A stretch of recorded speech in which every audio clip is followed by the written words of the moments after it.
Okay, I'm going to talk a little bit about Kavanos Pesach. Over here in our kollel, we learn Kavanos Ari'Zal. So I just want to go a little bit, I'm not going into all the details because speaking to a larger audience besides everyone that's here, and I don't know if it's meant necessarily for the greater public, so I'm going to talk about it bekitza and try to say it in an easy oifen. A bunch of questions obviously everybody has about Pesach. What is this great big deal about Pesach? The whole world keeps the Seder on Pesach. What's the yichus of Pesach so much? What is this? And we do a whole Seder, but what's laying? It's everything that Rabbeinu Shalom gave to us originates in our moichin, in our brains. And it's all happening in Kavanos upstairs in the Lamas Al Yainim, and then it slowly filters its way down to us. Now we know the main thing that the Ari'Zal talks about is that the yichus of Klal Yisrael is that we had what we call a rebirth. We call it born again. I don't know if you could say that word, but we were born again on Pesach. What happened? Why is it dafka in such an oifen of born again? Because us Klal Yisrael, we were in Mitzrayim and we were in the lowest matzav possible.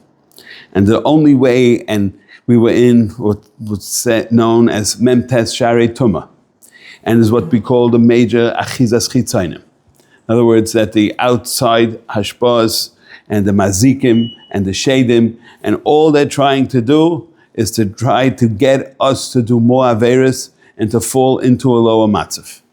Like today, right? You have all the outside forces trying to get us to be makalkel and mess up our Yiddishkeit, right? And so Rabbeinu Shalom saw that Klal Yisrael was so beat up, so to speak, and we were in a place that al pi derech hateva we won't be able to climb out. So Rabbeinu Shalom did us a special favor, and he gave us we'll call it new brains, right? Similar to a brand new born baby. Because we know, Chazal tell us, that, and everybody knows this, that every baby that's born, he gets in his brain kol ha'torah kula. And then the minute he's born, it's all taken away. Why? Let it stay there already, right? So the reason it doesn't stay there, because you need bechira. If you know everything already, what are you going to do in this world? You have no tachlis. But so then why put it in at all? Answer is, in order to give us a preparation that when we do learn Torah, our brains will be familiar with it already. We'll have some sort of connection to it. It won't be a total foreign thing. And that's very important to us. Now that we were in the lowest madrega in Mitzrayim, the Rabbeinu Shalom had to do something similar to a baby when he's in his mother's stomach. So to give him kol ha'torah kula, and then after he had it in a preparation mode, then he'll be able to use it later on. So there are different stages, as we know, of person's brains coming in. And just to compare an animal to a person, when the person's born, what can they do? They're unproductive members of society. All they do is take, right?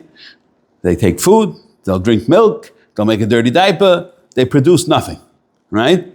So Rabbeinu Shalom had to do us a favor, and he had to make us love the babies and make them cute, otherwise who's going to want to take care of them? So he made them especially cute, so you should want to take care of them. An animal, when the animal is born, he's on a much higher madrega than a person. Because the animal, within 2 hours, he's already walking. A human baby takes, about 2 years till they're walking, right? And then till they talk, right? And then till they make any sense what they're saying, right? So we have a Mishnah that tells us that it goes in stages. You have ben chamesh lemikra, right? So when the kid's 5 years old, then you have what we call a knisas moichin. Some brains came into the child, right? And then when the child turns 10 years old, then it's ben eser mishnah, right? So he got a little older, so he's already more capable of learning things. Then comes bar mitzvah, then he already gets what we call a new neshama, and it's called, there's different stages. One is called, the first stage is called Moichin de Kavanos, which is he has a very small amount of brains.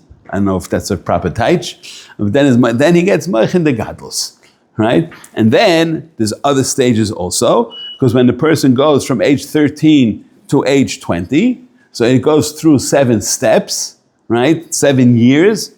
And when he hits 20, then there's what we called Gadlus Sheni, and those years from 13 to 20 is called Katnus Sheni, and then when he hits 20 is Gadlus Sheni. So it's different stages of what he's getting in the amount of moichin, the amount of brains that a person is getting.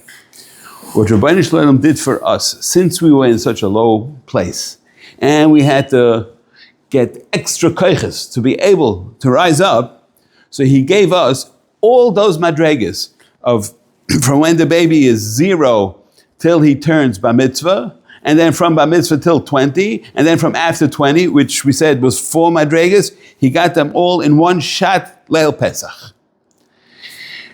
And Ari'Zal says that the Ikka Nes of Pesach, aside Galus Mitzrayim and everything else, but where does it originate from? It originates from the Ilamis Al Yainim, and it originates from the Rabbeinu Shalom seeing the needs of Klal Yisrael. We need that extra super duper boost of coming everything in one shot, and that's why Leil Pesach is a special present. And if you see, so then things don't seem to make so much sense. Why? Because as soon as the first day Pesach is over, how many days of Halal Shalom do you say? In Eretz Yisrael, 1 day here, 2 days Al Tzveika de Yoma, but it's only 1 day. So if, as in any other Yontif, you should say whole Halal, the whole Yontif. Number 1. Number 2, you see on the second night already, you're starting to say Sfiras HaOmer. And as we know, the Sfiras HaOmer has an element of din in it. We know you got Veilus during Sfira. Right? So what's the pshat? So the pshat is that Rabbeinu Shalom gave us that, similar to a newborn baby who got the Kol HaTorah Kula in one shot, and then it was taken away. So the same thing, similar, that he gave us all the brains that we'll need for a lifetime in one shot, but then he took it away. Because he wanted things, the world, to be noyig kimin hagay, and everything goes in stages.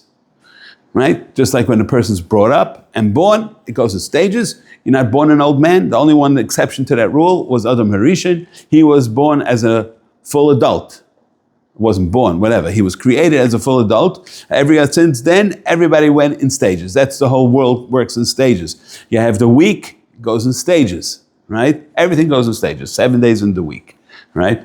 So too, since he took everything away after day 1, now we have to go 7 steps to reach the ultimate goal of Yetzias Mitzrayim, which is Matan Torah.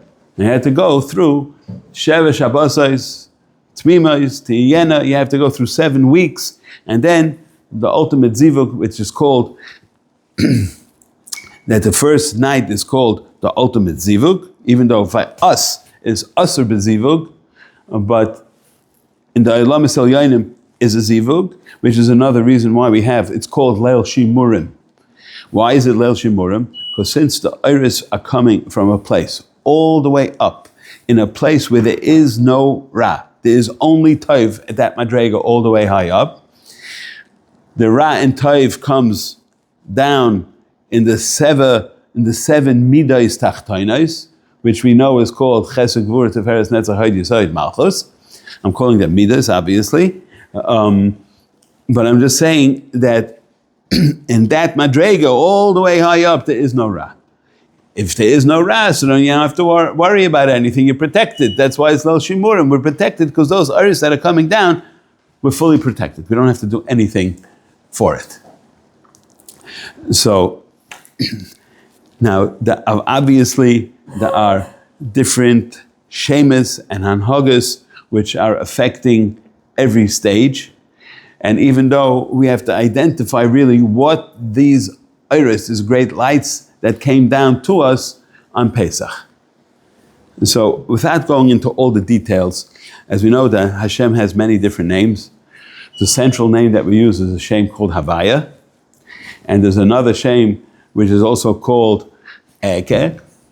Havaya is the central name, and that usually represents Rachamim Gemurim, even though there are different ways, there are different madregas in the Shem Havaya, because when you spell it out, when you spell out each letter of Hashem's name, like a Yud is spelled Yud Vav Dalet, right? And a Hey could be spelled three different ways. It could be a Hey Yud, a Hey Aleph, it could be a Hey Yud, a Hey Aleph, or a Hey Hey, right? And not only that, it could also, in the shape of the Hey, it could be a Hey Vav, it could be a Hey Yud, or it could be three Vavs. Each one could be differently, and each one represents a different madrega. So, Rebbeinu Shalom created the world in madregas because the whole tachlis hachayim of what we have is to sula mutav arza v'rosh hemagei hashamayim, and we have to climb that ladder. That's what you had by Yaakov Avinu. You have to always go madregas one after the other, after the other, after the other, and that's what's happening on Pesach also. Because what's the inyan of Pesach? We want to keep away all the chitzonim, all the bad things, just like Klal Yisrael and Mitzrayim, we're in such a bad matzav, right? Ruchnius wise. So we had to emulate it and keep away from us all the chametz and all the sa'ar. And like we learned, that sa'ar, the yeast, is worse than the chametz because the sa'ar can make other things chametz, and the chametz is just chametz on its own.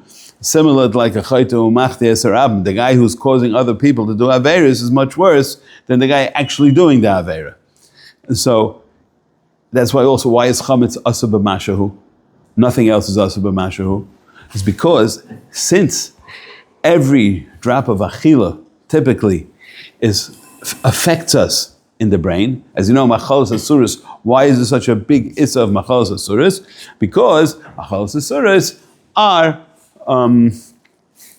pagim the neshama. So chametz and Pesach is a mashahu, since we're in a very vulnerable stage. We're babies, right? A baby, you can only give him certain foods. You can't give him regular. You have to give them formula, something that will not affect their stomach negatively. So therefore, we have to be very makbid on it. I'm going to say to be continued, because I only touched the beginning, but I just wanted to get the beginning started, because now it's time for Meir.